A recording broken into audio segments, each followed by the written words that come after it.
ദൈവത്തിൻ്റെ അതിപരിശുദ്ധമായ നാമം വാഴ്ത്തപ്പെടുമാറാകട്ടെ. കർത്താവിൽ പ്രിയ സഹോദരി സഹോദരന്മാരെ, എല്ലാവർക്കും വേഗം വരുന്നവനായ കർത്താവായ യേശു ക്രിസ്തുവിൻ്റെ നാമത്തിലുള്ള സ്നേഹവന്ദനം. ഞാൻ ഇന്ന് എറണാകുളം ജില്ലയിൽ പുത്തൻകുരിശിനടുത്ത് ഉള്ള ഒരു ബൈബിൾ കോളേജിലാണ്. ഇവിടെ ജേക്കബ് മത്തായി സാറിനെ കാണാനായിട്ട് വന്നതാണ്. ഈ കഴിഞ്ഞ ചില ദിവസങ്ങൾക്ക് മുമ്പ് ഒരു വീഡിയോ ചെയ്തിരുന്നു. അതിൽ യേശു ക്രിസ്തു ദൈവമല്ല എന്നുള്ള ഒരു സ്റ്റേറ്റ്മെൻ്റാണ് സാറിൻ്റെ ഭാഗത്തു നിന്നുണ്ടായത്. അങ്ങനെയെങ്കിൽ യേശു ക്രിസ്തു ആരാണ് എന്നുള്ള അടുത്ത ഒരു ചോദ്യം, അതുമായി ബന്ധപ്പെട്ടുള്ള ഒരു ചർച്ചയാണ് ഇന്ന്. പല കാര്യങ്ങൾ ചോദിച്ച് മനസ്സിലാക്കാനായിട്ടുണ്ട്. അപ്പോൾ സാറേ, ഗോസ്പൽ TV UP എന്ന യൂട്യൂബ് ചാനലിലേക്ക് ഹാർദവമായിട്ട് സ്വാഗതം ചെയ്യുന്നു. സാറിൻ്റെ ആദ്യത്തെ വീഡിയോ അല്പം വിവാദപരമായ വീഡിയോ ആയിപ്പോയി. പലർക്കും പല രീതിയിലുള്ള സംശയങ്ങൾ അതിനുമായിട്ട് ബന്ധപ്പെട്ടുണ്ട്. അപ്പോൾ ഇന്ന് ആ സംശയങ്ങളെക്കുറിച്ചുള്ള ചോദ്യങ്ങളാണ്. അതിലെ സാറിനെ ക്ഷണിക്കുക. താങ്ക് യു സാറേ, കഴിഞ്ഞ വീഡിയോയിൽ യേശു ക്രിസ്തു ദൈവമല്ല, ദൈവപുത്രൻ മാത്രമാണ് എന്നുള്ളൊരു വിഷയത്തെക്കുറിച്ച് സാറ് സംസാരിക്കുകയുണ്ടായി. അതിനെക്കുറിച്ച് ഒന്നുകൂടെ ഒന്ന് വിവരിക്കാമോ? ഇതിൻ്റെ അകത്ത് ചില ചോദ്യങ്ങളുണ്ട് സാറിനോട് ചോദിക്കാനായിട്ട്. സാറിൻ്റെ ഈ വീഡിയോ കൊണ്ട് പബ്ലിക്കിൽ പല ആളുകൾക്കും പല സംശയങ്ങളുണ്ട്. അപ്പോൾ ഇതൊന്ന് ക്ലിയർ ചെയ്യാൻ വേണ്ടിയിട്ടാണ് ഇന്ന് ഞാൻ സാറുമായിട്ട് സംസാരിക്കുന്നത്. അപ്പോൾ യേശു ക്രിസ്തു ദൈവമല്ല എന്ന് പറയാനായിട്ട് ഉള്ള സാറ് മുമ്പോട്ട് വയ്ക്കുന്ന കാര്യങ്ങൾ എന്തൊക്കെയാണ്? ഈ ഗോസ്പൽ TVയുടെ ഈ പ്രോഗ്രാമിൽ എനിക്ക് ഈ അവസരം തന്നാണ് ഞാൻ ദൈവത്തെ സ്തുതിക്കുന്നു. സാജു പാസ്റ്ററോട് നന്ദി കരറ്റുകയാണ് ചെയ്യുന്നത്. ഞാൻ കഴിഞ്ഞ വീഡിയോയിൽ ഞാൻ പറഞ്ഞു യേശു ക്രിസ്തു ദൈവമല്ല, ദൈവത്തിൻ്റെ പുത്രനാണ്. ഇത് എൻ്റെ സ്വന്തം അഭിപ്രായമല്ല. ഞാൻ കഴിഞ്ഞ 45 വർഷമായിട്ട് ദൈവത്തിന് വേല ചെയ്യുന്ന ഒരാളാണ്. ധാരാളം സഹോദരി സഹോദരന്മാരെ ട്രെയിൻ ചെയ്ത് ലോകത്തിൻ്റെ പല ഭാഗത്തേക്കും ദൈവത്തിൻ്റെ വേലയ്ക്ക് വേണ്ടി അയക്കുവാൻ കർത്താവ് എന്നെ സഹായിച്ചു, എന്നെ എടുത്ത് ഉപയോഗിച്ചു. ഇപ്പോഴും അത് തുറന്നുകൊണ്ടിരിക്കുന്നു. അപ്പോൾ ദൈവം വെളിപ്പെടുത്തിയ ചില ആത്മീയ മർമ്മങ്ങൾ ലോകത്തോട് വിളിച്ചറിയിക്കുക എന്നുള്ളത് അതെൻ്റെ കടമയാണ്. ഇത് പൂർണ്ണമായിട്ട് 100% ദൈവത്തിൻ്റെ വചനത്തിൻ്റെ അടിസ്ഥാനത്തിൽ ഉള്ള കാര്യങ്ങൾ മാത്രമേ ഞാൻ ഏറ്റെടുക്കാറുള്ളൂ, വിശ്വസിക്കാറുള്ളൂ, മറ്റുള്ളവർ ഞാൻ പഠിപ്പിക്കാറുള്ളൂ. അപ്പോൾ യേശുക്രിസ്തു ദൈവമല്ല എന്ന് ദൈവത്തിൻ്റെ ആത്മാവ് എന്നെ വ്യക്തമായിട്ട് മനസ്സിലാക്കി തന്നുകൊണ്ടാണ് ഞാൻ കഴിഞ്ഞ വീഡിയോയിൽ അപ്രകാരം ഒരു പ്രസ്താവന ചെയ്യുവാൻ ഇടയായിത്തീർന്നത്. സാർ, ഈ യേശു ക്രിസ്തു ദൈവമല്ല എന്ന് പഠിപ്പിക്കുമ്പോൾ അതൊരു യഹോവ സാക്ഷികളുടെ ഒരു ഉപദേശമായിട്ട് മാറുകയല്ലേ? ഇല്ല പാസ്റ്റർ, ഇത് എനിക്ക് യഹോവ സാക്ഷിയുടെ യാതൊരു കണക്ഷനൊന്നുമില്ല. ചില ഫ്രണ്ട്സുണ്ട്, അവരുടെ ഉപദേശത്തെ കുറിച്ച് അറിയാവോ? യഹോവ സാക്ഷിക്കാരുടെ ഉപദേശത്തെ കുറിച്ച് അറിയാവോ? യഹോവ ദൈവമാണ് എന്നുള്ള ഉപദേശം ഞാൻ പൂർണ്ണമായിട്ട് അംഗീകരിക്കുന്നു. പക്ഷെ മറ്റു പല കാര്യങ്ങളും എനിക്ക് അവരുമായിട്ട് ഭിന്നാഭിപ്രായമുള്ളത്. അല്ല, അത് എന്തൊക്കെ കാര്യങ്ങളാണ്? അത് കാരണം ഞാൻ അവരുമായിട്ട് കൂടുതൽ അടുപ്പത്തിൽ പോയിട്ടില്ല. ഞാൻ കേട്ടിടത്തോളം മറ്റു പല കാര്യങ്ങളിലും അവരായിട്ട് നമുക്ക് യോജിക്കാൻ പറ്റാത്ത കാര്യങ്ങളുണ്ട് എന്ന് എനിക്ക് മറ്റുള്ളവർ പറഞ്ഞ് ഞാൻ കേട്ടിട്ടുണ്ട്. ഓക്കെ, അപ്പോൾ പല ആളുകളുടെ ഒരു സംശയം എന്ന് പറയുന്നത് സാറ് ഒരു യഹോവ സാക്ഷിയുടെ ഒരു ഉപദേശം പഠിപ്പിക്കുന്ന ആളാണ് എന്നുള്ളതാണ് പൊതുവെ ഒരു അഭിപ്രായം വരുന്നത്. അതിനെ സാറ് ഖണ്ഡിക്കുകയാണോ ചെയ്യുന്നത്? 100% ഞാൻ ഇടയ്ക്ക് അടിച്ചത്. കഴിഞ്ഞ ആഴ്ച ഒരു വീഡിയോയിൽ ഞാൻ കണ്ടു, ഞാൻ ഏതോ ഡൽഫിയ അങ്ങനെ ഏതോ ഒരു സംഘടനയുടെ ആളാണെന്ന്. എനിക്കറിഞ്ഞുകൂടെ അവർക്ക് എങ്ങനെ ഈ നുണ പറയാൻ ഈ വീഡിയോയിൽ ഒരു ചാനലിൽ എങ്ങനെ ഇല്ലാത്ത കാര്യം ഒരു വ്യക്തിയെപ്പറ്റി എങ്ങനെ പറയാൻ സാധിക്കുമെന്ന് എനിക്ക് അറിഞ്ഞുകൂടാ. പക്ഷെ അവരെ പറഞ്ഞായിട്ട് ഞാൻ ഓർക്കുന്നുണ്ട്. ഞങ്ങളുടെ ഈ സഭ, ഈ മിനിസ്ട്രി എന്ന് പറയുന്നത് ഒന്ന് ബൈബിൾ കോളേജിൻ്റെ good news for Asia Bible college, GNFA Bible college. രണ്ടാമത് നമ്മുടെ സഭയുടെ പേര് ഓൾമൈറ്റി ഗോഡ് ഫെലോഷിപ്പ്. സർവശക്തനായ ദൈവത്തെ വിശ്വസിക്കുകയും ദൈവമാണ് ഏകസത്യ ദൈവം എന്ന് വിശ്വസിക്കുന്നതായ ദൈവമക്കളുടെ ഒരു കൂട്ടായ്മയാണ് AGF അല്ലെങ്കിൽ ഓൾമൈറ്റി ഗോഡ് ഫെലോഷിപ്പ്. ഇതിന് വിദേശത്തോ സ്വദേശത്തോ ഞങ്ങൾക്ക് യാതൊരു ഞങ്ങളുടെ മുകൾ ആരുമില്ല. ഞങ്ങൾ ഏതെങ്കിലും സംഘടനയുടെ കീഴിലല്ല. ഇതൊരു ഇൻഡിപെൻഡൻറ്റ് ദൈവത്തിൻ്റെ ആത്മാവിനാൽ പ്രേരിതമായി ഈ പുത്തൻകുരിശിൽ ആരംഭിച്ചതായ ആദ്യത്തെ സഭയാണ്. ഇപ്പം 45 വർഷമായിട്ട് സാർ ഈ ഉപദേശമാണ് പഠിപ്പിക്കുന്നത്. ആദ്യകാലങ്ങളിൽ ഞാൻ ഉപദേശിച്ചിരുന്നത് സർവശക്തനായ ദൈവമാണ് ദൈവം എന്നുള്ള ആ സത്യം എനിക്ക് അറിയാൻ പറ്റുമെങ്കിൽ തന്നെയും ഞാൻ അധികം ശക്തമായിട്ട് ഞാൻ പഠിപ്പിച്ചിരുന്നില്ല. പക്ഷെ എൻ്റെ വിശ്വാസം ഇത് തന്നെയായിരുന്നു. പക്ഷെ ഓപ്പണായിട്ട് ഞാൻ പഠിപ്പിച്ചു. കാരണം അവിടെ പഠിച്ചുകൊണ്ടിരുന്നതായ പല വിദ്യാർത്ഥികളും മറ്റ് ട്രിനിറ്റിയുടെ ബാക്കിൽ നിന്ന് ആയതുകൊണ്ട് ഞാൻ അവരെ ബുദ്ധിമുട്ടിക്കാതെ വിചാരിച്ചുകൊണ്ട് ഞാനത് വ്യക്തമായിട്ട് തറപ്പിച്ച് ഈ ഉപദേശം ഞാൻ പഠിപ്പിച്ചിരുന്നില്ല. എന്നാൽ ഒരു 5 വർഷമായിട്ട് ദൈവത്തിന്റെ ആത്മാവ് എനിക്ക് വളരെ ശക്തമായിട്ട് എന്നെ പ്രേരിപ്പിച്ചു. അപ്പോൾ ദൈവത്തിന്റെ ആത്മാവ് പ്രേരിപ്പിച്ചാൽ എനിക്ക് പറയാതിരിക്കാൻ പറ്റുന്നില്ല. മനുഷ്യരുടെ അഭിപ്രായമല്ല, ദൈവത്തിന്റെ അഭിപ്രായമാണ് ഞാൻ ചെയ്യുന്നത്. അതിനുവേണ്ടിയാണ് ഞാൻ എയർഫോഴ്സിലെ ജോലിയൊക്കെ രാജിവെച്ച് ദൈവ വേലയ്ക്ക് വേണ്ടി ഇറങ്ങിത്തിരിച്ചത്. സത്യം മാത്രം പറയാൻ വേണ്ടിയാണ്.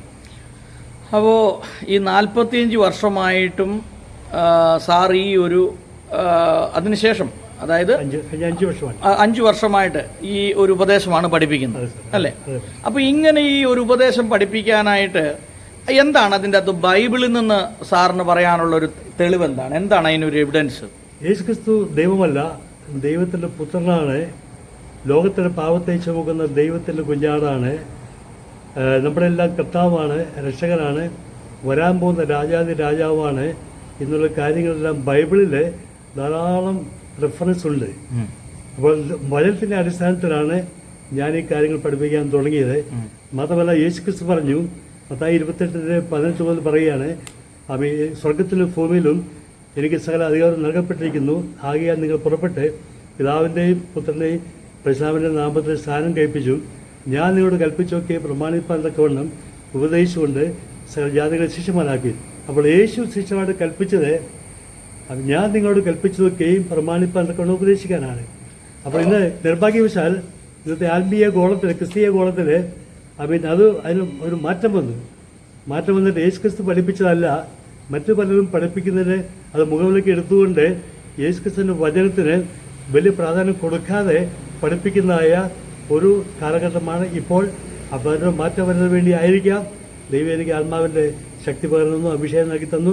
ഇത് ഞാൻ ലോകത്തോടൊക്കെ അറിയിച്ചുകൊണ്ടിരിക്കും. സാറേ, ഈ സ്വർഗത്തിലും ഭൂമിയിലും സകല അധികാരവും എനിക്ക് നൽകപ്പെട്ടിരിക്കുന്നു എന്ന് യേശു പറയുമ്പോൾ യേശുക്രിസ്തുവിന് നൽകപ്പെട്ട അധികാരം മാത്രമേ ഉള്ളൂ, അല്ലാതെ സ്വയമായിട്ട് അധികാരങ്ങളൊന്നുമില്ലേ? യേശുക്രിസ്തു സ്വയമായിട്ട് ഒരധികാരവുമില്ല, എല്ലാം പിതാവ് കൊടുത്തതാണ്.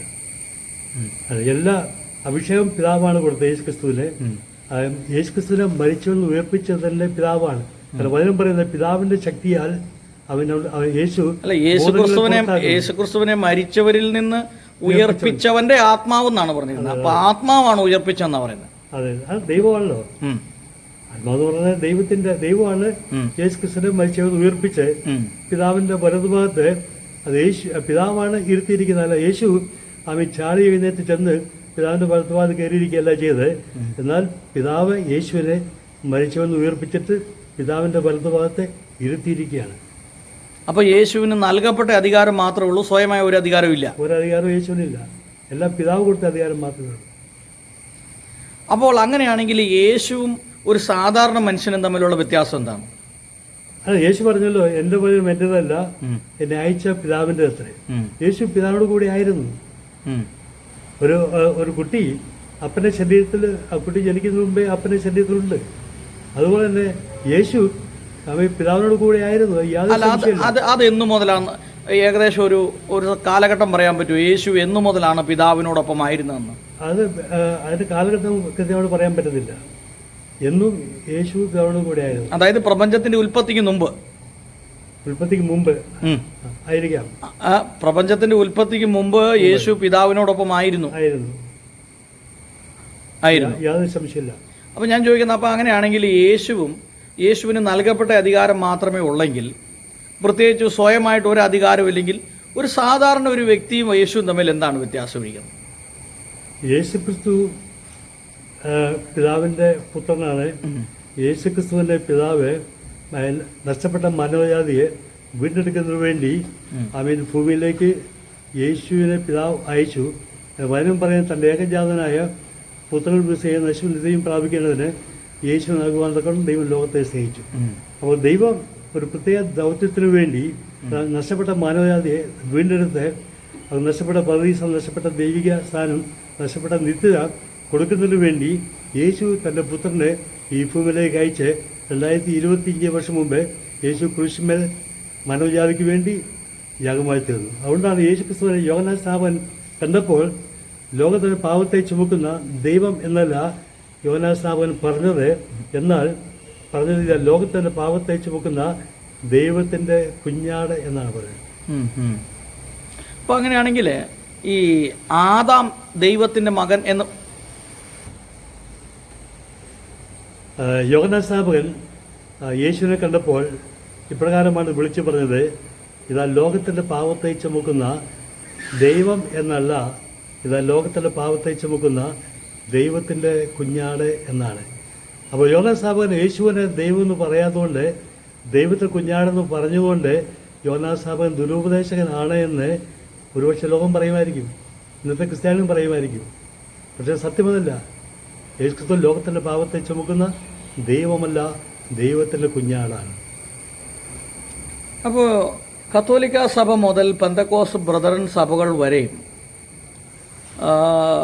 ഉള്ള ആളുകൾ ഈ യേശുക്രിസ്തുവിൻ്റെ ദൈവത്വത്തെ അംഗീകരിക്കുകയും പഠിപ്പിക്കുകയും ചെയ്യുന്നു.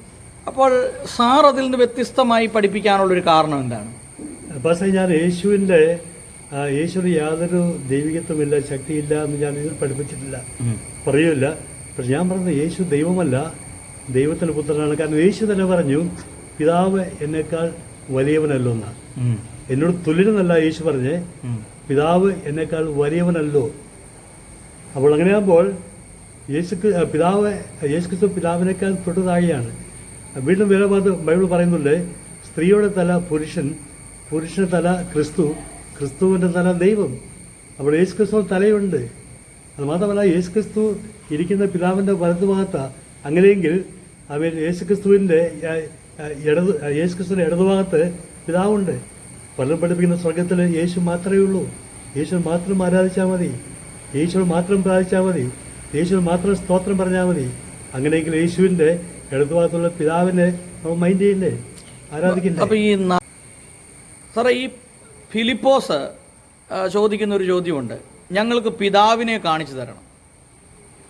അപ്പോൾ യേശു പറയുന്ന ഒരു കാര്യമുണ്ട്, ഞാൻ ഇത്രയും നാളും നിങ്ങളുടെ കൂടി ഇരുന്നിട്ടും നീ എന്നെ അറിയുന്നില്ലയോ ഫിലിപ്പോസ് എന്ന് ചോദിക്കുന്നൊരു ഭാഗമുണ്ട്. അപ്പോൾ യേശു തന്നിലേക്ക് തന്നെ ചൂണ്ടിക്കാണിച്ചിട്ട് പറയുന്നത് പിതാവിനെ കുറിച്ചാണ് പറയുന്നത് എന്ന് പറഞ്ഞു കഴിഞ്ഞാൽ, അപ്പോൾ അതിനെ ആ വാക്യത്തെ എങ്ങനെ സാറ് വ്യാഖ്യാനിക്കും? അത് ഒരിക്കലും ഞാൻ തന്നെയാണ് പിതാവ് എന്ന ദൈവം എന്ന് ഒരിക്കലും പറഞ്ഞിട്ടില്ല.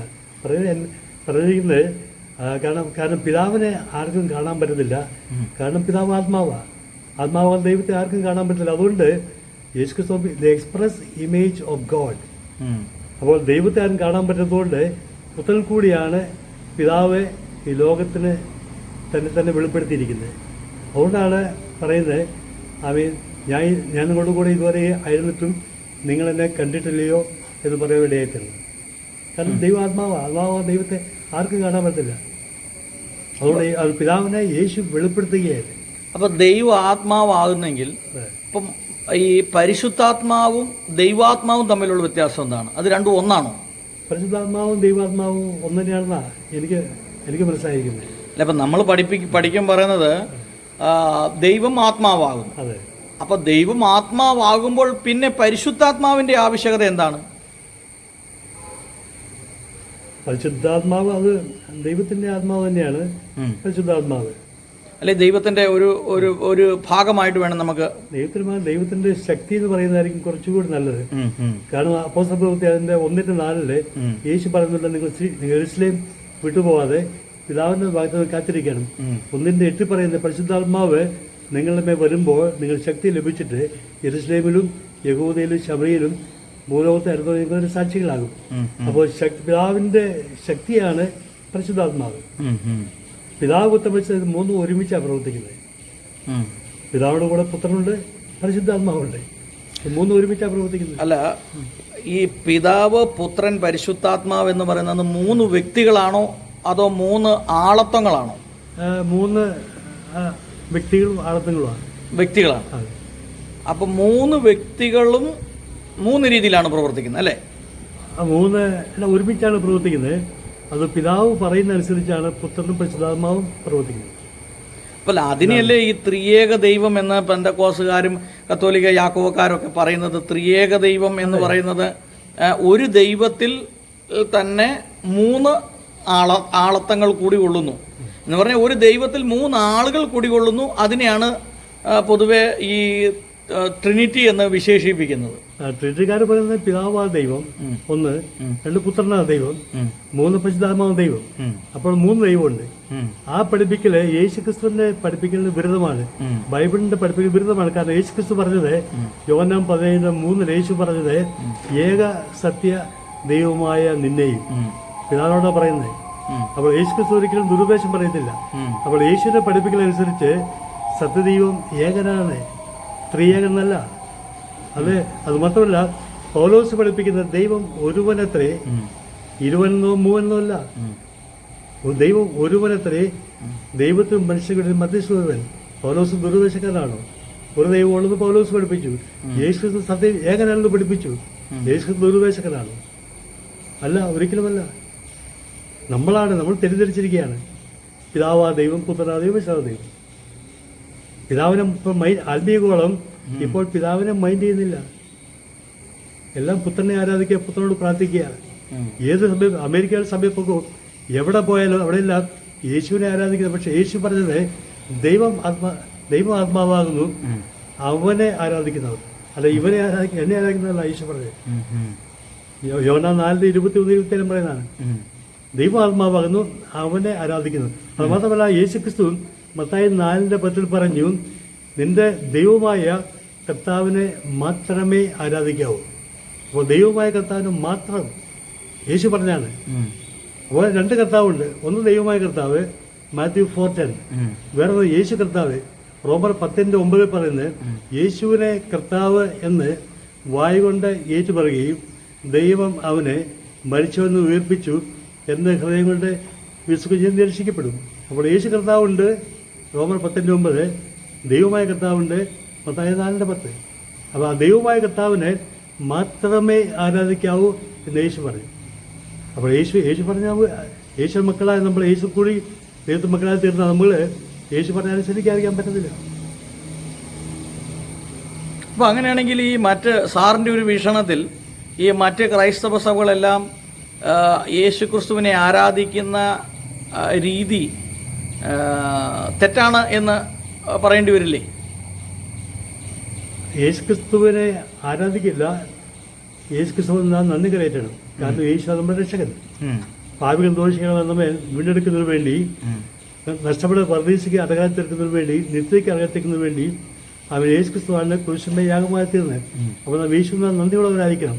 വെളിപ്പാട് പുസ്തകം 3:19 പറയുന്നത് സിംഹാസനത്തിൽ ഇരിക്കുന്നവനും കുഞ്ഞാടിനും മാനവും മഹത്വവും സ്തോത്രവും പുകഴ്ചയും ശക്തിയും ബലവും എന്നേക്കും ഉണ്ടാകട്ടെ എന്ന് പറയുന്നുണ്ട്. അതോടെ സിംഹാസനം ഇരിക്കുന്ന പിതാവായ ദൈവത്തിന് നാം ആരാധിക്കണം. അത് യേശുക്രിസ്തുവിന്, കുഞ്ഞാടായ യേശുക്രിസ്തുവിന് നാം നന്ദി കരയറ്റണം. പിതാവായ ദൈവത്തെ ആരാധിക്കുന്നത് കൂടി തന്നെ യേശുവിന് പാട്ടുപാടി നാം യേശുവിനെ നാം സ്തുതിക്കണം, നന്ദി കരയറ്റണം. അല്ല, അവിടെ തന്നെ പറയുന്നുണ്ടല്ലോ, അവർ വീണ് കുഞ്ഞാടിനെയും സിംഹാസനത്തിൽ ഇരിക്കുന്നവനെയും കുഞ്ഞാടിനെയും നമസ്കരിച്ചു എന്ന് പറയുന്നൊരു ഭാഗം ഉണ്ടല്ലോ. നമസ്കരിക്കണം, യേശുവിനെ ആരാധിക്കാൻ പറഞ്ഞല്ല. കാരണം ദൈവമായ കർത്താവിനെ മാത്രമേ ആരാധിക്കാവൂ. യേശു പറഞ്ഞതുകൊണ്ട് നമ്മൾ അനുസരിക്കണം. അങ്ങനെ ആരാധന പിതാവാ ദൈവത്തിന്. അപ്പൊ ഈ സ്തോത്രവും സ്തുതിയൊക്കെ പിതാവാ ദൈവത്തിനും കുഞ്ഞാടാ യേശുവിനും നാം കൊടുക്കും. അപ്പൊ ഈ ആരാധന എന്നതുകൊണ്ട് എന്താണ് സാറ് ഉദ്ദേശിക്കുന്നത്? എന്താണ് ആരാധനയും സ്തോത്രവും സ്തുതിയും നന്ദി കരുതുന്നതിന് വ്യത്യാസമുണ്ട്. ഒരു വ്യക്തി എന്താണ് വ്യത്യാസം? ഒരു വ്യക്തി നമുക്ക് ഇതിന് നന്മ ചെയ്ത് കഴിഞ്ഞാൽ ആ വ്യക്തി നാം പോയി നന്ദി കരയറ്റും. നാം പക്ഷെ ആരാധിക്കാറില്ല, ആരാധിക്കേണ്ട ആവശ്യമില്ല. അപ്പോൾ യേശു നമുക്ക് വേണ്ടി ക്രൂശിയാഗമായി തീർന്നു, നമ്മൾ പാപത്തെ ക്ഷമ നൽകി തന്നു. അതുകൊണ്ട് നാം യേശുവിനെ നന്ദി കരയറ്റണം. എല്ലാ ഞായറാഴ്ച നാം കൂടി വരുമ്പോഴെല്ലാം നന്ദി പറയുന്നു യേശുവോട്. പക്ഷെ ആരാധന അത് യേശുവിനെ ഭൂമിയിലേക്ക് അയച്ചത് നമുക്ക് വേണ്ടി ക്രൂശിക്കുമ്പോൾ യാഗമായി തീരുവാൻ അനുഭവിച്ചതായ പിതാവിനോട് മാത്രമായിരിക്കും. അല്ല, ഈ ആരാധന എന്ന് ഉദ്ദേശിക്കുന്നത് എന്താണെന്നാണ് ഞാൻ ചോദിച്ചത്. അതിൻ്റെ ഒരു വിവരണം പറയാമോ? എന്താണ് ഈ ആരാധന? ആരാധന പറയുമ്പോൾ നമ്മൾ സിദ്ധാവിനെ, യഹോവയ ദൈവം, സർവസ്വ ദൈവം നമ്മുടെ സിദ്ധാവാണ്. യേശു നമ്മുടെ വീണ്ടെടുപ്പുകാരനാണ്.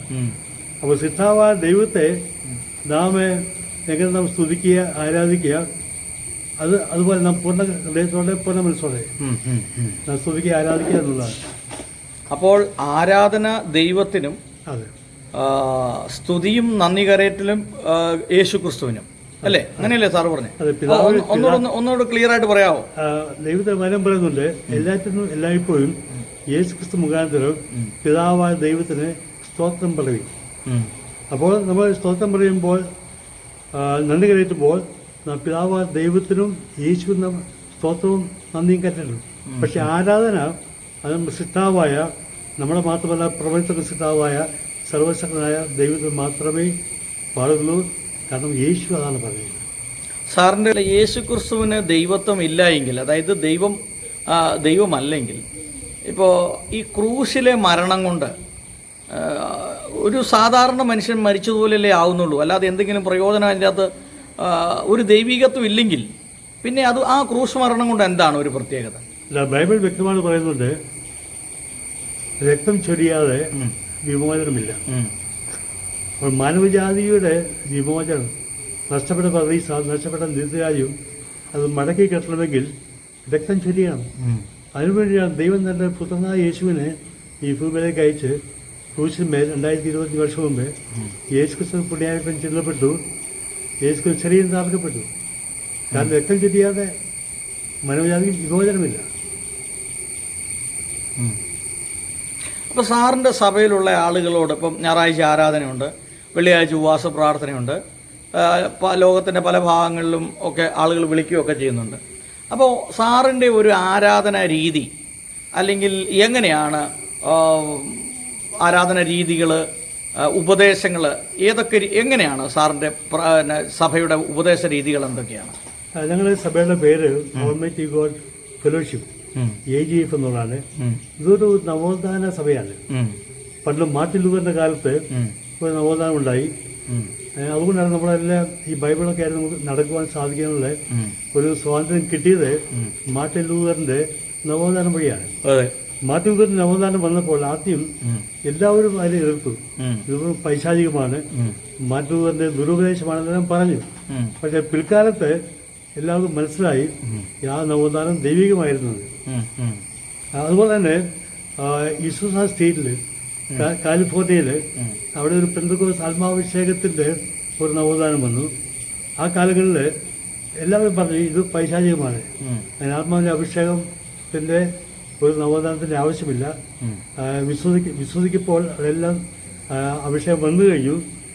അതുകൊണ്ട് ഇപ്പോൾ നന്നായ ഇസ്വ സ്റ്റേറ്റിലെ നവോത്ഥാനം അത് പൈശാചികമാണെന്നെല്ലാം പറഞ്ഞ് എല്ലാവരും കളിയാക്കി. പക്ഷെ പിന്നീട് ഇപ്പം എല്ലാം മനസ്സിലായി ആത്മാവിന്റെ അഭിഷേകമില്ലാതെ ഒരു ക്രിസ്ത്യാനിക്കും ആത്മീയമായിട്ട് പിടിച്ചേക്കാൻ പറ്റത്തില്ല എന്നുള്ളതായ എല്ലാ ക്രിസ്ത്യൻസും അപ്പോൾ അംഗീകരിച്ചിരിക്കുകയാണ്. അതുപോലെ തന്നെ ഇത് ഇവിടെ ഈ പുതുക്കുറിച്ച് ആരംഭിച്ചിരിക്കുന്ന ഇത് ഒരു നവോത്ഥാന ഒരു പ്രസ്ഥാനമായിട്ടാണ് ദൈവത്തെ ആത്മാവ് എനിക്ക് വെളിപ്പെട്ടിരിക്കുന്നത്. അപ്പൊ ഇവിടെ മറ്റുള്ള സഭകളിൽ നിന്ന് വ്യത്യസ്തമായിട്ട് ചില കാര്യം മാത്രമേ ഉള്ളൂ. അതായത് ദൈവം അത് സർവശക്തനായ ആകാശത്തിലെ ഭൂമി സൃഷ്ടാവായ സർവശക്തനായ ദൈവമാണ്. യേശുവല്ല സൃഷ്ടാവ്, യേശു ദൈവത്തിന്റെ പുത്രനാണത്. അതുപോലെ നമ്മൾ ആരാധനകൾ കൈയടിച്ച് പാട്ട് പാടാറുണ്ട്, കൈയടിക്കാതെയും പാട്ട് പാടാറുണ്ട്. ഇൻസ്ട്രുമെന്റ്സ് ഞങ്ങൾ കീബോർഡിലാണ് നമുക്ക് കൂടുതൽ ഉപയോഗിക്കാൻ താല്പര്യപ്പെടുന്നത്. മറ്റേ ടർമടിച്ച് മറ്റു കാര്യങ്ങളായ ചില പെന്തക്കോസ്ത് നമ്മളെ പോലെ ആരാധന അത്ര ഇല്ല. മറ്റൊരു ആത്മാവിന്റെ ശ്രദ്ധ നിങ്ങൾ ആരാധിക്കുന്ന പൂർണ്ണമായിട്ട് വിശ്വസിക്കുകയും അത് പഠിപ്പിക്കുകയും ചെയ്യുന്ന ഇതാണ്. വലിയ വ്യത്യാസം തന്നെയില്ല. നിങ്ങൾ ഉപദേശത്തെ പറ്റി അറിയാനായിട്ട് ഓൾമൈറ്റി ഗോഡ് ഫെലോഷിപ്പ്.com എന്നുള്ളതായ വെബ്സൈറ്റ് ഉണ്ട്. അതിൽ പോയാൽ ഞങ്ങളുടെ ഉപദേശം വളരെ വ്യക്തമായിട്ട് മനസ്സിലാവും. സഭയുടെ ഉപദേശം നേരത്തെ വിചാരിച്ചിരുന്നത് ഈ ഉപദേശം പഠിപ്പിച്ചാൽ ബൈബിൾ സ്കൂൾ നിന്നു പോകും, അത് സഭയിലേക്ക് ആരും വരികയില്ല എന്നാണ് പലതും പറഞ്ഞതിനെ പേടിപ്പിച്ചത്.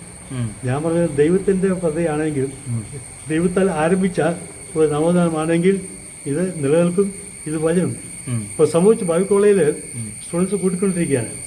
സഭയിലേക്ക് ഓരോ ഞായറാഴ്ചയും പുതിയ പുതിയ ആത്മാക്കളെ കടന്നു വന്നിരിക്കുകയാണ്. കാരണം സഭയിൽ കടന്നു വരുന്നതായ ദൈവമക്കൾക്ക് എല്ലാവർക്കും വളരെ അനുഗ്രഹമുണ്ട്.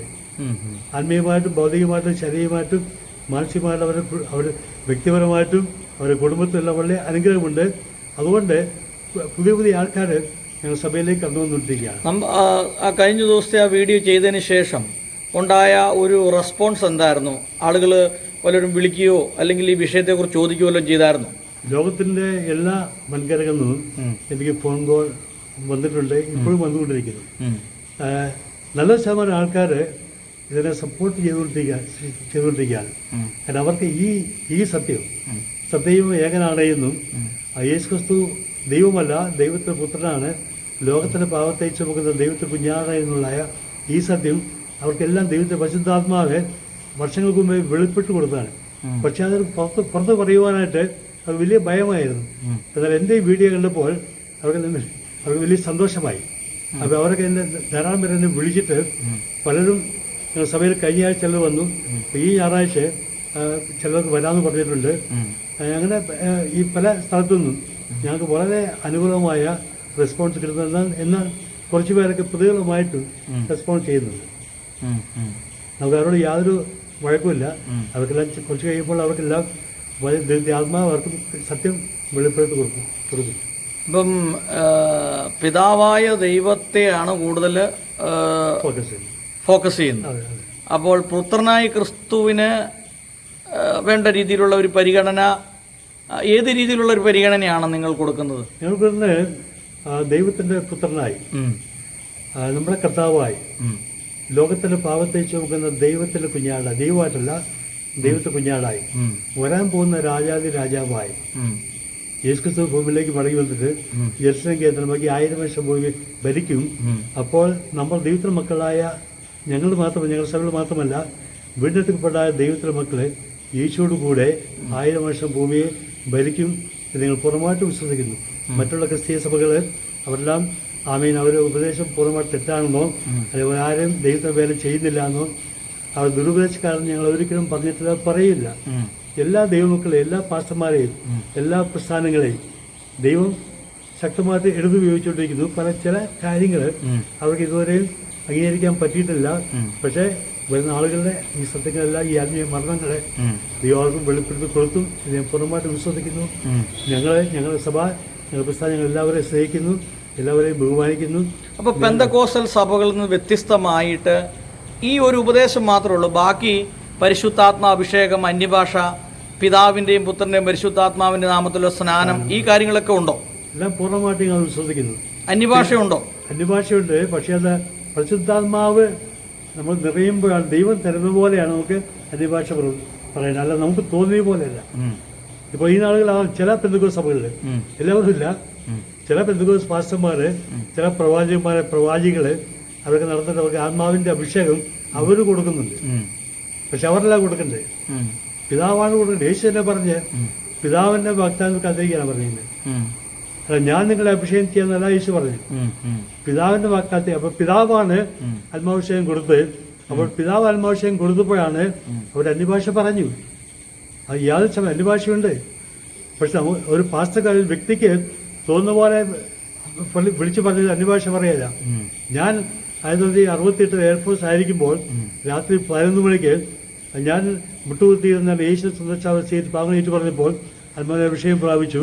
ഞാൻ ഏതാണ്ട് 1 മണിക്കൂർ അന്യഭാഷ പറഞ്ഞ വ്യക്തിയാണ്. അതുകൊണ്ട് അന്യഭാഷ ഇല്ലാന്ന് എനിക്ക് പറയാൻ പറ്റുന്നില്ല. ബൈബിൾ വ്യക്തമായിട്ട് പറയുന്നുണ്ട്, അന്യഭാഷയുണ്ട്, പ്രവചനമുണ്ട്. പക്ഷെ പ്രവചനമുണ്ട്, രോഗശാന്തി എല്ലാം ഉണ്ട്, തീർച്ചയായിട്ടും ഉണ്ട്. അതൊക്കെ സാറിന്റെ സഭയില് ഉണ്ട്. പക്ഷെ ഞാൻ സഭയിൽ പറയാനുണ്ട്, രോഗമുണ്ടെങ്കിൽ ഞാനല്ല നിങ്ങൾക്ക് സൗഖ്യം തരുന്നത്, ഞാനല്ല നിങ്ങൾക്ക് അഭിഷേകം തരുന്നത്, എല്ലാം ദൈവമാണ്. കാരണം ദൈവത്തെ ഭയം പറയുന്നത് ഞാൻ തന്നെ സൗഖ്യമാക്കുന്ന യഹോ എന്നാണ്. ഞാൻ തന്നെ സൗഖ്യമാക്കുന്ന ജേക്കബത്തായി എന്നല്ല. ആമീൻ. ഇപ്പൊ ഞങ്ങളുടെ പാസ്റ്റർമാരുടെ ഉദ്ദേശം കടന്നു വന്ന ദൈവമക്കളെ ദൈവമായിട്ടും ദൈവത്തെ യേശുക്രിസ്തുവായിട്ടും അടുപ്പിക്കുക. അത് ദൈവത്തിൽ നിന്നും യേശു എന്ന രോഗസൗഖ്യവും സമാധാനവും സന്തോഷവും ആത്മീയ, ഭൗതിക, ശാരീരിക, സാമ്പത്തിക, പണപരമായ നന്മകളെല്ലാം പ്രാപിക്കേണ്ടത് സഭയിൽ നിന്നോ സംഘടനയിൽ നിന്നോ പാസ്റ്റർമാരിൽ നിന്നോ മനുഷ്യനല്ല. കാരണം ദൈവത്തെ പറഞ്ഞ എൻ്റെ സഹായം എവിടെ നിന്ന് വരുന്നു? എൻ്റെ സഹായം ആകാശ ദൈവം ഉണ്ടാക്കി യഹോവയിൽ നിന്ന് വരുന്നു. ഇതെല്ലാം വരണ്ട് സർവശക്തനായ ദൈവത്തിൽ നിന്നാണ്. അപ്പോൾ ദൈവമായിട്ട് നമ്മൾ കണക്ട് ചെയ്ത് കൊടുക്കുക. അത് പാസ്റ്റർമാരായിട്ട് വലിയ എത്ര വലിയ 7 സ്റ്റാർ പാസ്റ്റർ ആയത് പാസ്റ്റർമാർക്ക് പോയാൽ അവർ ചിലവർക്ക് ഞാൻ നേരെ സൗഖ്യമാക്കിയെന്ന് പറഞ്ഞിട്ട് വിടാന്നല്ലാതെ യഥാർത്ഥ സൗഖ്യമോ നന്മകളോ സമാധാനമോ അനുഗ്രഹമോ കുടുംബത്തിൽ ഐശ്വര്യമോ മക്കൾക്ക് അനുഗ്രഹങ്ങളോ അതെല്ലാം വേണമെങ്കിൽ നമ്മുടെ സിദ്ധാവായ ദൈവത്തിൽ വേണം. കാരണം വചനം പറയാം എൻ്റെ സഹായം എവിടെ നിന്ന് വരുന്നു? എൻ്റെ സഹായം ആകാശത്തെ ഉണ്ടാക്കിയ യഹോവയിൽ നിന്ന് വരുന്നു. ദൈവത്തിൽ നിന്നാ പ്രാപിക്കണ്ടേ? സംഘടന അല്ല, സഭയിൽ നിന്നല്ല, പാസ്റ്റർമാരിൽ നിന്നല്ല. അവർക്കൊക്കെ എന്തെങ്കിലും ചെറുതായിട്ടൊക്കെ ചെയ്യാൻ പറ്റും. അപ്പൊ യേശു ക്രിസ്തുവിന്റെ വരവ് കുറിച്ച് പഠിപ്പിക്കുന്നുണ്ടോ? തീർച്ചയായും 100% പഠിപ്പിക്കുന്നു. അത് 2 വരവിനെ കുറിച്ചാണോ അതോ രഹസ്യപരവും പരസ്യപരവിനെ കുറിച്ച് പഠിപ്പിക്കുന്നുണ്ടോ? രഹസ്യപരവുണ്ട്, പരസ്യപരവുണ്ട്. അതിനെ കുറിച്ചൊന്ന് വിവരിക്കാവോ? രഹസ്യപരവിൽ സഭ എടുക്കപ്പെടും.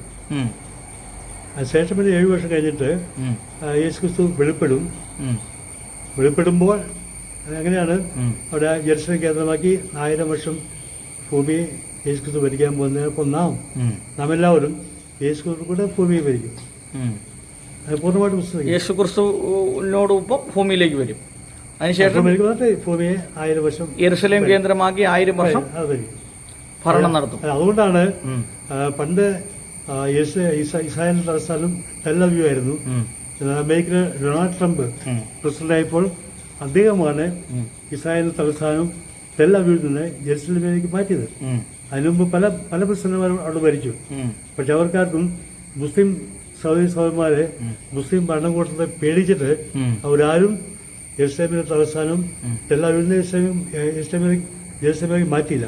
കാരണം പേടിയുണ്ട്. എന്നാൽ ട്രംപ് കയറിയപ്പോൾ അത് പിതാവിന്റെ ഇഷ്ടമായിരുന്നു. ട്രംപാണ് ഈ ടെൽ-അവീവിൽ നിന്ന് ജെറുസലേമിലേക്ക് തലസ്ഥാനം മാറ്റിയത്. സാറേ, ഈ സ്നാനം എങ്ങനെയാണ് സാറിൻ്റെയൊക്കെ സഭ കൊടുക്കുന്നത്?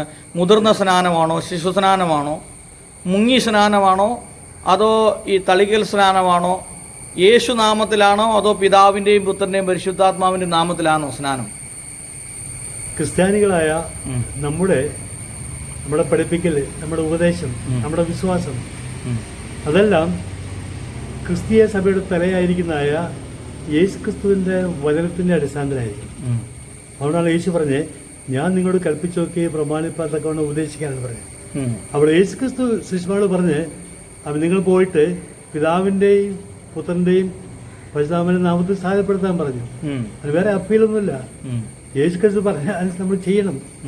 അല്ലാതെ യേശു ക്രിസ്തു പിതാവിന്റെ പുത്ര പരിശുദ്ധാത്മാവിൽ സ്ഥാനപ്പെടുത്താൻ പറഞ്ഞാൽ യേശു നാമത്തിൽ മാത്രം സ്ഥാനം മതിയെന്ന് പറയുന്നത് അത് യേശു ക്രിസ്തുവിനെ അവഹേളിക്കുന്ന തുല്യമാണ്. അവർക്ക് അനുഗ്രഹം നഷ്ടപ്പെട്ടു പോകും.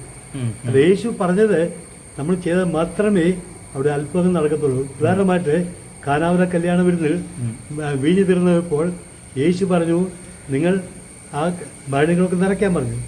കാലിയായിരുന്ന ഭരണികളെല്ലാം വെള്ളം കൊണ്ട് നിറച്ചപ്പോൾ അവിടെ എല്ലാം അത്ഭുതം നടന്നു. മേത്രമായ വീഞ്ഞായിത്തീർന്നു.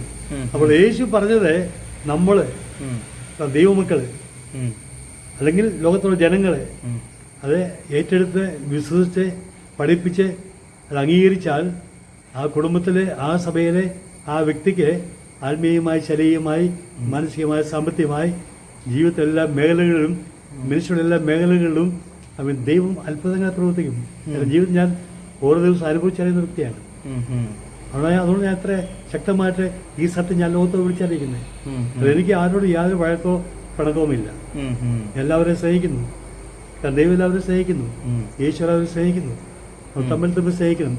ഞാൻ ആരുമായിട്ട് ഞാൻ ആർഗ്യ ചെയ്യാൻ പോകാറില്ല, തർക്കിക്കാൻ പോകാറില്ല. ഞാൻ ഈശ്വര വേറെ ഞാൻ പറയും. അതുകൊണ്ട് നിങ്ങൾക്ക് താല്പര്യം ഉണ്ടെങ്കിൽ അംഗീകരിക്കുക, താല്പര്യം നിങ്ങൾ അംഗീകരിക്കണ്ട. അതെ ഞാൻ പറയാം, ഞാൻ ആരുമായിട്ട് യാതൊരു തർക്കത്തെ ഞാൻ പോകാറില്ല. അല്ല, ഈ യേശു ക്രിസ്തു ദൈവമല്ല എന്ന് പറഞ്ഞുകൊണ്ട് വീഡിയോ ചെയ്തതിന് ശേഷം സാറിനെതിരെ ഒരുപാട് ആർഗ്യുമെന്റ് ഒക്കെ വന്നില്ലേ? അവരോടൊക്കെ എന്ത് മറുപടിയാണ് സാറ് പറഞ്ഞത്? എനിക്ക് അവരോട് യാതൊരു വഴക്കുമില്ല. ഞാനവരെ സ്നേഹിക്കുന്നു, അവർക്ക് വേണ്ടി പ്രാർത്ഥിക്കുന്നു. എനിക്ക് യാതൊരു വഴക്കില്ല. എന്നെ സപ്പോർട്ട് ചെയ്ത് ധാരാളം പേര് ഫോൺ ചെയ്തു, കമന്റ് അടിച്ചു. അതുപോലെ ഞാൻ നന്ദി കരയറ്റുന്നു. ഇത് സാറിന് കിട്ടിയ ഒരു വെളിപ്പാടാണ് അല്ലേ? അതെ, ഇത് ദൈവത്തിന്റെ ആത്മാവിനെ എനിക്ക് ദൈവം തന്ന വെളിപ്പാട്. എനിക്ക് മാത്രമല്ല, എന്നെ വിളിച്ച പലർക്കും പറഞ്ഞു, ദൈവത്തിന്റെ ആത്മാവ്, അവർ ദൈവത്തെ വചനം വായിച്ചപ്പോൾ ദൈവത്തിന്റെ ആത്മാവ് അവർക്കും ഇതേ വെളിപ്പാട് അവർക്കും കൊടുത്തു. അവിടെ എനിക്ക് ന്യൂയോർക്കിൽ നിന്ന് ചില ഫോൺ കോൾ വന്നു, ഓസ്ട്രേലിയയിൽ നിന്ന് വന്നു, അതുപോലെ ഇന്ത്യയുടെ പല ഭാഗത്തു നിന്നും, സിംഗപ്പൂരിൽ നിന്ന്, അത് ഇന്ത്യയിൽ നിന്ന് പല ഭാഗത്തു നിന്ന് എനിക്ക് ധാരാളം ഫോൺ കോൾ വന്നു. അപ്പൊ അവരുടെ മിക്കവാറും പേരും അവർക്കും ഇതേ വെളിപ്പാട് തന്നെ ചില നാൾക്ക് മുമ്പ് അവർക്ക് ലഭിച്ചു. പക്ഷെ അവർക്ക് ഭയമായതുകൊണ്ട്, അവർ സഭയിൽ പറയുവാൻ ഭയമായതുകൊണ്ട് അവര് തുറന്നു പറഞ്ഞില്ല. അത് ഈ പറയാൻ എന്തിനാ ഭയപ്പെടുന്ന എന്തിനാണ്? അവരുടെ സഭയിൽ അവിടെ ഭയപ്പെട്ടാൽ ഒറ്റപ്പെടുമോ എന്ന് ചിന്തിച്ചല്ലേ? വലിയ പൊട്ടിത്തെറി ഉണ്ടാവും. സഭയിലുള്ള ധാരാളം പേര് സഭ വിട്ടുപോകും. അത് മാത്രമല്ല പല പാസ്റ്റർമാരെ അവരുടെ കേന്ദ്രം മുടക്കും. ഇങ്ങനെ വലിയൊരു സംഘടനയുടെ ടോപ്പിലിരുന്നായ ഒരു ദേവദാസനെ ഈ സത്യമാണ്. പക്ഷെ അദ്ദേഹം ആ സഭയെ പേടിച്ചിട്ട് ഇതുവരെ തുറന്നു പറഞ്ഞിട്ടില്ല. പക്ഷെ ഒരിക്കൽ എന്റെ അടുത്ത് അദ്ദേഹം പറഞ്ഞു, ദൈവം ഒരു ദൈവമേ ഉള്ളൂ, 3 ദൈവമല്ല, ഒരു ദൈവമേ ഉള്ളൂ, സത്യം ഏകനാണ്. അദ്ദേഹം എന്റെ അടുത്ത് തുറന്നു പറഞ്ഞു. പക്ഷെ അദ്ദേഹം ഒരു വലിയൊരു പെന്തക്കോസ്ത് സഭയുടെ ലീഡർഷിപ്പില് ഇരുന്ന ആളാണ്, ഏറ്റവും കൂടുതൽ മാനിക്കപ്പെടുന്ന ഒരു ദൈവദാസാണ്. പക്ഷെ അദ്ദേഹം ഇതുവരെ ഓപ്പണായിട്ട് പറഞ്ഞിട്ടില്ല. കാരണം പറഞ്ഞാൽ അവിടെ പൊട്ടിത്തെറിയുണ്ടോ, അതുകൊണ്ട് അദ്ദേഹം പറയാതിരിക്കുന്നു. പക്ഷെ എന്നെ സംബന്ധിച്ച് ഞാൻ ദൈവത്തെ ഭയപ്പെടുന്നത്, അതായത് സാറിന്റെ ഈ ഓൾമൈറ്റി ഗോഡ് ഫെലോഷിപ്പ് ഈ യേശുക്രിസ്തുവിന്റെ ദൈവത്വം, അതായത് യേശുക്രിസ്തു ദൈവമല്ല എന്ന് പഠിപ്പിക്കുന്നു. ഒരേ ഒരു ദൈവമേ ഉള്ളൂ, അത് പിതാവായ ദൈവം മാത്രമാണ്. അപ്പോൾ അതോടൊപ്പം തന്നെ മറ്റ് പെന്തക്കോസ്റ്റൽ സഭകളുടെ എല്ലാ ഉപദേശങ്ങളും ഉണ്ട്. സ്നാനമുണ്ട്, തിരുവത്താഴമുണ്ട്, അതുപോലെ പരിശുദ്ധാത്മാഭിഷേകമുണ്ട്, അന്യഭാഷയുണ്ട്, പ്രവചനമുണ്ട്, രോഗശാന്തി വരവുണ്ട്, ഉപവാസ പ്രാർത്ഥനയുണ്ട്. അതോടൊപ്പം യേശുക്രിസ്തുവിന്റെ രണ്ടാമത്തെ മടങ്ങിവരവിനെ കുറിച്ചുണ്ട്, രഹസ്യവരവും പരസ്യവരവും ഉണ്ട്, 7 വർഷം മഹോദരകാലത്തെ കുറിച്ച് പഠിപ്പിക്കുന്നുണ്ട്, പിന്നീട് 1000 ആണ്ട് വാഴ്ചയെക്കുറിച്ച് പഠിപ്പിക്കുന്നുണ്ട്. ഇപ്പൊ പെന്തക്കോസ്റ്റൽ സഭകളിൽ നിന്ന് ഒരേ ഒരു വ്യത്യാസം എന്ന് പറയുന്നത് യേശുക്രിസ്തുവിനെ ദൈവമായിട്ട് ആരാധിക്കുന്നില്ല, അത് മാത്രമല്ലേ ഉള്ളൂ. യേശുക്രിസ്തു ദൈവമായിട്ടല്ല ആരാധിക്കുന്നത്, യേശുക്രിസ്തുവിന്റെ പിതാവാ ദൈവം. കാരണം എല്ലാ ലേഖനങ്ങളുടെയും ആദ്യ ഭാഗം പൗലോസ് പറയുന്നുണ്ട്, യേശുക്രിസ്തുവിന്റെ ദൈവവും പിതാവുമായും മാറ്റപ്പെടുമാറാകട്ടെ. എല്ലാ ലേഖനങ്ങളിലും ആദ്യ ഭാഗത്ത് പറയുന്നുണ്ട്. അപ്പോൾ യേശുക്രിസ്തുവിന് ഒരു പിതാവുണ്ട്, യേശുക്രിസ്തു ദൈവമുണ്ട് എന്ന് അപ്പോസ്തലൻ പൗലോസ് വ്യക്തമായിട്ട് അവൻ കൂടെ ലേഖനങ്ങൾ പറഞ്ഞു. അപ്പൊ പൗലോസ് ഒരിക്കലും ദുരുപദേശക്കാരനല്ല. സാറേ, അപ്പൊ ഈ ഫിലിപ്പിയ ലേഖനത്തിൽ പറയുന്ന ഒരു വാക്യമുണ്ടല്ലോ, അവൻ ദൈവരൂപത്തിലിരിക്കെ ദൈവത്തോടുള്ള സമത്വം മുറുകെ പിടിച്ചുകൊള്ളണം എന്ന് വിചാരിക്കാതെ എന്ന് പറയുന്നൊരു ഭാഗമുണ്ടല്ലോ. അവൻ ദൈവരൂപത്തിലിരിക്കെ ദൈവത്തോടുള്ള ഈക്വാലിറ്റി വിത്ത് ഗോഡ് എന്നാണ് എഴുതിയേക്കുന്നത്. ദൈവത്തോടുള്ള സമത്വം മുറുകെ പിടിച്ചുകൊള്ളണം എന്ന് വിചാരിക്കുക എന്ന് പറഞ്ഞൊരു ഭാഗമുണ്ടല്ലോ. അതിനെ സാർ എങ്ങനെ വ്യാഖ്യാനിക്കും? ദൈവ രൂപത്തിലിരിക്കുന്ന ദൈവമായിരിക്കുന്നല്ല പറഞ്ഞത്, ദൈവരൂപത്തിലിരിക്കെ. അപ്പൊ ദൈവമായിരിക്കുകയും അത് ദൈവരൂപത്തിൽ വ്യത്യാസമുണ്ട്. അതെന്താണ് വ്യത്യാസം? ഉദാഹരണമായിട്ട് യേശുവിനെ പറഞ്ഞിരിക്കുന്നത് Jesus is the express image of God. ഇവിടെ ദൈവത്തിന് നിഴലെന്നാണ് പറഞ്ഞിരിക്കുന്നത്. അപ്പൊ നമ്മൾ നടന്നു പോകുമ്പോൾ നമ്മുടെ നിഴല് കാണാറുണ്ട്. ആ നിഴല് നമ്മളല്ല, ആ നിഴല് മാറിപ്പോകും. അപ്പൊ നമ്മുടെ നിഴലാണ് കാണുന്നത്. അതുപോലെ തന്നെ യേശുക്രിസ്തു ദൈവരൂപത്തിലാണ്. കാരണം പിതാവിന്റെ എല്ലാ ആട്രിബ്യൂട്ട്സും പുത്രനുണ്ടായിരുന്നു, തീർച്ചയായും ഉണ്ടായിരുന്നു. പക്ഷെ പിതാവായിരുന്നില്ല. അല്ല, ഇപ്പോഴുണ്ടോ? ഇപ്പോൾ പിതാവിന്റെ എല്ലാ ഗുണഗണങ്ങളും യേശുക്രിസ്തുവിലുണ്ടോ? തീർച്ചയായിട്ടും ഇപ്പോഴുണ്ട്, പക്ഷെ പിതാവല്ല. ഒരു മകൻ, ഞാൻ ചോദിക്കുന്നത്, പിതാവിന്റെ എല്ലാ ഗുണഗണങ്ങളും യേശുക്രിസ്തുവിലുണ്ടെങ്കിൽ യേശുക്രിസ്തുവിന് ജീവൻ കൊടുക്കാൻ സാധിക്കില്ലേ? യേശുക്രിസ്തുവിന് സൃഷ്ടിക്കാൻ സാധിക്കില്ലേ? സൃഷ്ടിക്കാനായിട്ട് അത് പിതാവ് മാത്രമല്ലേ സൃഷ്ടിച്ചുള്ളൂ. ദൈവത്തിന്റെ ഗുണങ്ങളെല്ലാം യേശുവിൽ ഉണ്ടെങ്കിൽ സൃഷ്ടിക്കാൻ സാധിക്കൂലോ? അത്ഭുതങ്ങളെ പ്രവർത്തിക്കാൻ സാധിക്കും, പരിപാലിക്കാൻ സാധിക്കൂലോ? സാധിക്കും, രക്ഷിക്കാൻ സാധിക്കൂലോ? തീർച്ചയായും സാധിക്കും. പക്ഷെ ആ ദൈവമായിരിക്കുന്നില്ലോ. ഒരു അപ്പനും മകനും ഉണ്ടെങ്കിൽ അപ്പന്റെ ക്വാളിറ്റീസ് പലതും എല്ലാം തന്നെ മകനുണ്ടായിരിക്കും. പക്ഷെ എന്ന് പറഞ്ഞിട്ട് മകൻ അപ്പനാകത്തില്ലോ. ഈ ലോകം മുഴുവനും മകൻ അപ്പനാണെന്ന് പറഞ്ഞു കഴിഞ്ഞാലും ഒരു കാരണവശാലും മകൻ അപ്പനാകത്തില്ല. ഈ ഡാർവിന്റെ തിയറി പറയുന്നത് കുരങ്ങ് വലുതായി മൂത്ത് കുരങ്ങിന്റെ വാല് പോയി മനുഷ്യനാണ്. ഇതുവരെ സംഭവിച്ചിട്ടില്ല. അപ്പൊ അതുപോലെ തന്നെ മകനാണ് അപ്പൻ എന്ന് പറഞ്ഞ് ഈ ലോകം മുഴുവനും പ്രസംഗിച്ചാലും ഒരു കാരണവശാലും മകൻ അതായത് അപ്രാർത്ഥന സാറിന്റെ സഭ പഠിപ്പിക്കുന്നത് ദൈവത്തിന്റെ എല്ലാ ഗുണഗണങ്ങളും യേശുവിൽ ഉണ്ട്. ഉണ്ട് തീർച്ചയായിട്ടും ഉണ്ട്. യേശു ഇമേജ് ഓഫ് ഗോഡാണ്, ദൈവത്തിന്റെ ദൃശ്യമായ രൂപമാണ്. അതെ, എക്സ്പ്രസ് ഇമേജ് ഓഫ്. അതുകൊണ്ടാണ് യേശു പറഞ്ഞ് എന്നെ കണ്ടവൻ പിതാവിനെ കണ്ടിരിക്കുന്നു, ഞാൻ പിതാവ് ഒന്നാകുന്നു. യേശു സത്യമാണത്. എന്നെ കണ്ടവൻ പിതാവിനെ. അപ്പൊ അതിൽ തന്നെ മനസ്സിലാക്കാം യേശുണ്ട്, പിതാവുണ്ട്. എന്നെ കണ്ടവൻ പിതാവിനെ കണ്ടിരിക്കുന്നു. അതിനർത്ഥം യേശുണ്ട്, പിതാവുണ്ട്. ഞാൻ പിതാവ് ഒന്നാകുന്നു. അതാണ് യേശു പറഞ്ഞിരിക്കുന്നത്. തീർച്ചയായിട്ടും അതെ, യേശു പിതാവ് ഒന്നാണെന്ന്. പക്ഷെ യേശു ഒരിക്കലും പറഞ്ഞിട്ടില്ല ഞാൻ പിതാവാണെന്ന് പറഞ്ഞിട്ടില്ല. ഞാനിപ്പോൾ യൂണിറ്റി കാണിക്കുന്നതാണ്. ഇപ്പൊ ചില സഹോദരിമാർ പറയാറുണ്ട് എന്റെ അച്ചായനും ഞാനും ഒന്നാണെന്ന്. ഭാര്യമാർ പറയാറുണ്ട് ഞാനും എന്റെ അച്ചായൻ ഒന്നാണ് എന്ന് പറഞ്ഞാൽ ഭാര്യ അല്ലാന്നോ ഭർത്താവ് അല്ലെന്നല്ല. അവർ നമ്മൾ യൂണിറ്റിയെ കാണിക്കുന്നത്. അതുപോലെയാണ് യേശു പറഞ്ഞത് ഞാനും പിതാവ് ഒന്നാണെന്ന് പറഞ്ഞു. ഓക്കെ, അപ്പോ എങ്ങനെയാണ് ഈ യെശയ്യാ പ്രവാചകന്റെ പുസ്തകം 9-ാം അധ്യായം 6-ാം വാക്യത്തിൽ പറയുന്നു, യെശയ്യാവ് പറയുന്നൊരു ഭാഗമുണ്ട്, നമുക്കൊരു ശിശു ജനിച്ചിരിക്കുന്നു, നമുക്കൊരു മകൻ നൽകപ്പെട്ടിരിക്കുന്നു, ആധിപത്യം അവന്റെ തോളിരിക്കും, അവൻ അത്ഭുത മന്ത്രി, വീരനാം ദൈവം, നിത്യപിതാവ്, സമാധാനത്തിന്റെ പ്രഭു എന്ന് വിളിക്കപ്പെടും. അപ്പോൾ അതിൻ്റെ അകത്ത് വീരനാം ദൈവമെന്നും നിത്യപിതാവെന്നും പറഞ്ഞിട്ടുണ്ട്. ഈ ഭാഗം ആരെക്കുറിച്ചാണ് പറഞ്ഞിരിക്കുന്നത്?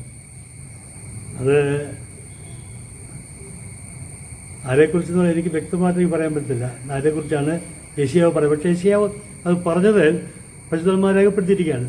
പക്ഷെ യേശു അല്ലാതെ വേറെ അപ്പോസ്തലന്മാരോ അല്ലെങ്കിൽ പ്രവാചകന്മാരോ യെശയ്യാവ് സഹിതം ആര് പറഞ്ഞാലും നമ്മളെ മുഖവിലേക്ക് എടുക്കേണ്ട ആവശ്യമില്ല. കാരണം അവരെല്ലാം മനുഷ്യരാണ്.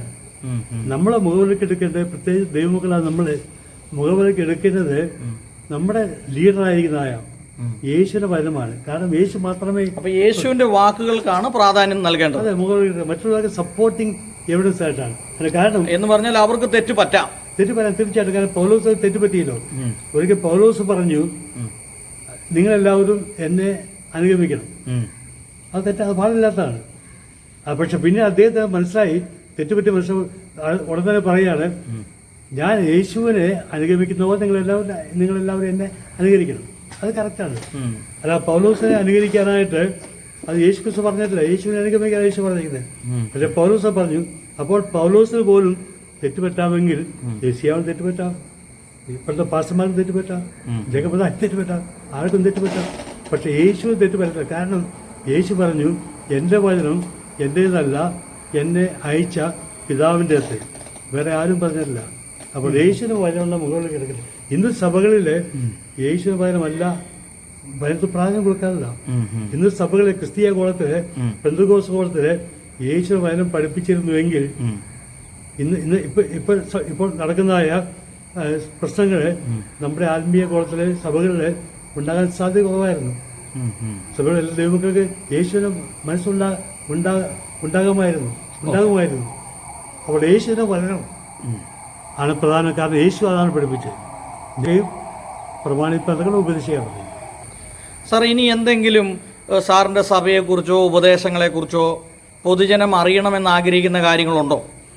ഒന്നാമതായിട്ട് എനിക്ക് പറയാനുള്ളത്, ലോകത്തോട് പറയാനുള്ളത്, ദൈവങ്ങളോട് പറയാനുള്ളത്, ദയവായിട്ട് ഇതൊരു ദുരുപദേശ സഭയായിട്ട് കണക്കാക്കരുത്. കാരണം ഇതിൽ യാതൊരു ദുരുപദേശ യേശുവിൻ്റെ വചനം മാത്രമേ ഇവിടെ പഠിപ്പിക്കുന്നുള്ളൂ. അത് മാത്രമേ ഇതൊരു നവോത്ഥാന സഭയാണിത്. ഈ അന്ത്യകാലത്ത് ഒരു നവോത്ഥാനം ആവശ്യമായിരുന്നു. കാരണം സഭയ്ക്ക്, ആത്മീയ കോളത്തിന്, ക്രിസ്തീയ സഭയ്ക്ക് 1-ാം നൂറ്റാണ്ടിൽ അല്ലെങ്കിൽ യേശു ക്രിസ്തുവിനെ പഠിപ്പിക്കുന്നത് സഭ അല്പം മാറിപ്പോയിട്ട് പല കാര്യങ്ങളും. പിതാവിനെ ആരാധിക്ക് പകരമായിട്ട് പിതാവിനെ മൈൻഡ് ചെയ്യാതെ, പിതാവിനെ പറ്റി ഒന്നും പ്രസംഗിക്കാതെ യേശുവിനെ മാത്രം മൈൻഡ് ചെയ്ത്, യേശുവിനെ മാത്രം സ്തുതിച്ച് ആരാധിച്ച്, യേശുവിനെ പാട്ട് മാത്രം പാടി പോകുന്നതായ ഒരവസ്ഥ ക്രിസ്ത്യൻ സഭ കടന്നു വന്നു. അപ്പോൾ മാറ്റം വരേണ്ട ദൈവത്തിൻ്റെ ഉദ്ദേശമാണ്. അതുകൊണ്ടായിരിക്കാം ഈ സഭ, ഈ ഓൾമൈറ്റി ഗോഡ് ഫെലോഷിപ്പ്, ഈ പുത്തൻകുരിശ് ബൈബിൾ കോളേജ് ദൈവത്താൽ ഉയർത്തപ്പെട്ട ഒരു നവോത്ഥാന സഭയായിട്ടാണ് എനിക്ക് തോന്നുന്നത്. അതുകൊണ്ട് ദയവായിട്ട് ആരും ഒരു ദുരുപദേശ സഭയായിട്ട് ദയവായിട്ട് കണക്കാക്കല്.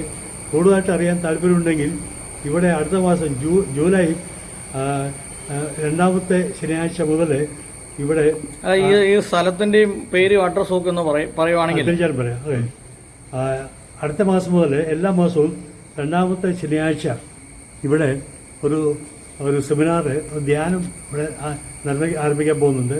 എല്ലാ മാസവും സെക്കൻഡ് സാറ്റർഡേ രാവിലെ 10 മണി മുതൽ വൈകുന്നേരം 4 മണി വരെ ധ്യാനം ഇവിടെ ഉണ്ടായിരിക്കും. അതിനുശേഷം ഇവിടുത്തെ താമസിക്കാനുള്ള ക്രമീകരണമുണ്ട്. പിന്നെ ഞായറാഴ്ച ഇവിടുത്തെ ആരാധന കഴിഞ്ഞ് ഉച്ച കഴിഞ്ഞിട്ട് മടങ്ങി പോയാലും മതി. യാതൊരു ഫീസുമില്ല. ആർക്കെങ്കിലും വെള്ളിയാഴ്ച വേണമെങ്കിൽ വെള്ളിയാഴ്ച ഇവിടെ താമസിക്കാം. അത് ശനിയാഴ്ച ധ്യാനത്തിലും ഞായറാഴ്ച ആരാധനയിലും സംബന്ധിക്കാം. ഇവിടെ ഇംഗ്ലീഷിലും ഹിന്ദിയിലുമുള്ള കമ്പൈൻ സർവീസ് എല്ലാ ഞായറാഴ്ചയും 9:30 മുതൽ 11 മണി വരെ ആയിരിക്കും. 11 മുതൽ 12 വരെ മലയാള സർവീസ് ഉണ്ടായിരിക്കും. ഈ മീറ്റിങ്ങിൽ എല്ലാവർക്കും വന്ന് സംബന്ധിക്കാം. യാതൊരു ഫീസുമില്ല. ആർക്കും താമസിക്കാൻ താല്പര്യമുണ്ടെങ്കിൽ താമസിച്ച് മീറ്റിങ്ങിൽ സംബന്ധിക്കാം. ഭക്ഷണത്തിനോ താമസത്തിനോ യാതൊരു ഫീസും ഉണ്ടായിരിക്കില്ല. പക്ഷേ ആർക്കും ദൈവത്തിന് വേലയ്ക്ക് വേണ്ടി കൊടുക്കാൻ താല്പര്യമുണ്ടെങ്കിൽ തീർച്ചയായും ഞങ്ങൾ സന്തോഷമായിട്ട് സ്വീകരിക്കും. സാറേ, അഡ്രസ്സും കൂടെ ഒന്ന് പറയാമോ? ഞങ്ങളുടെ അഡ്രസ്സ് മൂവാറ്റുപുഴയിൽ നിന്ന്, അതുപോലെ എറണാകുളത്തു നിന്നും മൂവാറ്റുപുഴയിൽ നിന്ന് 20 കിലോമീറ്റർ പടിഞ്ഞാറും അതുപോലെ എറണാകുളത്ത് നിന്ന് 20 കിലോമീറ്റർ കിഴക്ക് മാറി കോലഞ്ചേരിക്ക് അടുത്ത് പുത്തൻകുരിശ് എന്ന് പറയുന്നതായ ഒരു സ്ഥലമാണ്. കൊച്ചിൻ മുതൽ നാഷണൽ ഹൈവേയുടെ സൈഡിലാണ്. ഞങ്ങൾക്ക് ഇവിടെ 2 ഏക്കർ 30 സെൻറ്റ് സ്ഥലവും വലിയ ഗ്രൗണ്ടും ഒരു 3 ബിൽഡിങ്സും ഉണ്ട്. അവിടെയാണ് ഞങ്ങളുടെ ബൈബിൾ കോളേജും സഭയെല്ലാം പ്രവർത്തിക്കുന്നത്. American good news for Asia Bible college, GNFA Bible college, Puthenkurish 682308 Kerala, Ernakulam district. അതാണ് ഞങ്ങളുടെ അഡ്രസ്സ്. ഞങ്ങളുടെ ഫോൺ നമ്പർ 9447218226. Website almightygodfellowship.com. ഇതൊക്കെയാണ് ഞങ്ങളുടെ ഡീറ്റെയിൽസ്. ഓക്കെ. ദൈവത്തിന് സ്തോത്രം. ആകാശത്തിൻ്റെയും ഭൂമിയുടെയും സൃഷ്ടാവും ഉടയവനും പരിപാലകനുമായ സർവശക്തനായ യഹോവയായ ദൈവത്തിന് എല്ലാ മാനമഹത്വവും. എല്ലാ ദൈവമക്കൾക്കും, ദൈവത്തിന് പുത്രനും ലോകത്തിൻ്റെ പാപത്തെ ചുമക്കുന്ന ദൈവത്തെ കുഞ്ഞാടും നമ്മുടെ കർത്താവും നമ്മുടെ രക്ഷിതാവും എത്ര വേഗം രാജാവായി ഭൂമിയിലേക്ക് മടങ്ങി വരാൻ പോകുന്നതായ യേശുക്രിസ്തുവിൻ്റെ നാമത്തിൽ എല്ലാവർക്കും സ്നേഹ വന്ദനം.